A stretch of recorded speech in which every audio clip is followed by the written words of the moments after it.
is not available. How about Curtis Ellis? Is he around? No. I am. Shucks.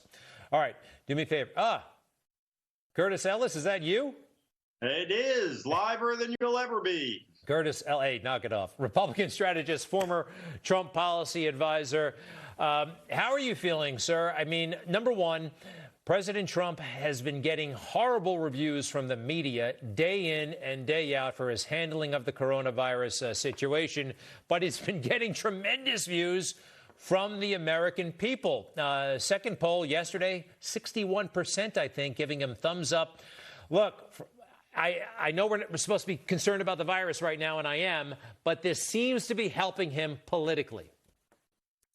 Well, look, the people are onto the game. There's no use pretending that the media doesn't hate Trump. We all know that by now, right? We all know that by now. The media hates Trump.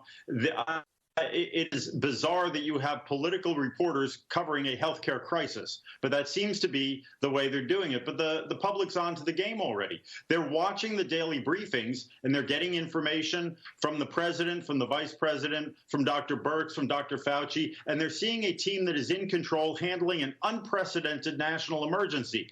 And they're also seeing the media acting like spoiled, scared little children's, putting out gotcha questions rather than trying to present information.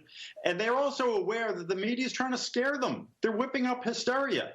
First it was Russia, Russia, Russia. Then it was Ukraine, Ukraine, Ukraine. And now it's we're all going to die, we're all going to die. And that's not helpful, not in a time of war, not any time. Unfortunately, the virus has brought out all the infirmities of our political system and our national system. It's proven how we are dangerously dependent on a hostile foreign power for our well-being.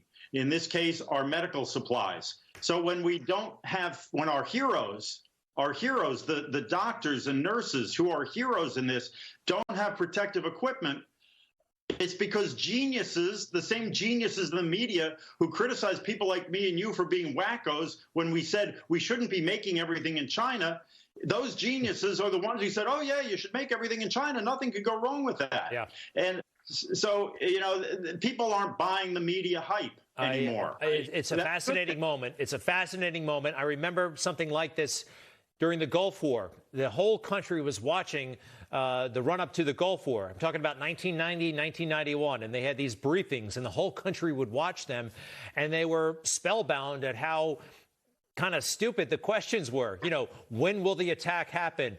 What is your strategy? That kind of thing. They were mocked on SNL. From the right. And now we get to see the same thing. You know, earlier this week, I think there was somebody said, what are you going to do for New York? New Yorkers really hurting. And the president said, we want to help New York. We're going to help Mayor de Blasio. We're going to do this. We're going to do that. And the headline, no kidding, was Trump to New York, drop dead. So many of them are living in a alternate universe.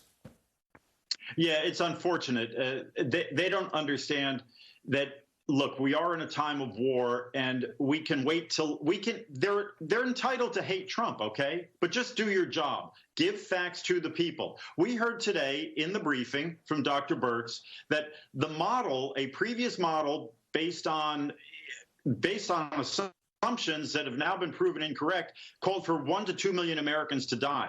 Now we have more data, more information, hard data, and that number has been revised. The Imperial College study said 1 to 2 million casualties. Now it's saying 20,000. That's a big difference, right? So why doesn't the media just report this stuff? You know why? Because mass media needs to keep people glued to the screen. And unfortunately, the people running the media are more interested in selling a big audience. And this is Newsmax TV accepted. I'm not talking about present company.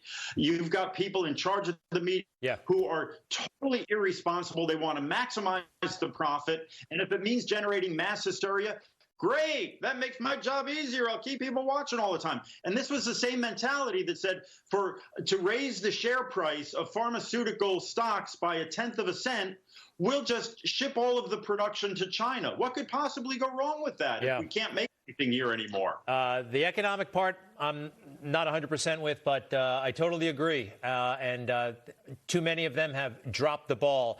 And there are far more important issues to be looking at than what we have been focused on. We, the media. You mentioned Russia. You mentioned impeachment. More on that, actually, after the break. Want to thank you very much, Mr. Ellis, Curtis Ellis, Republican strategist, former Trump policy advisor.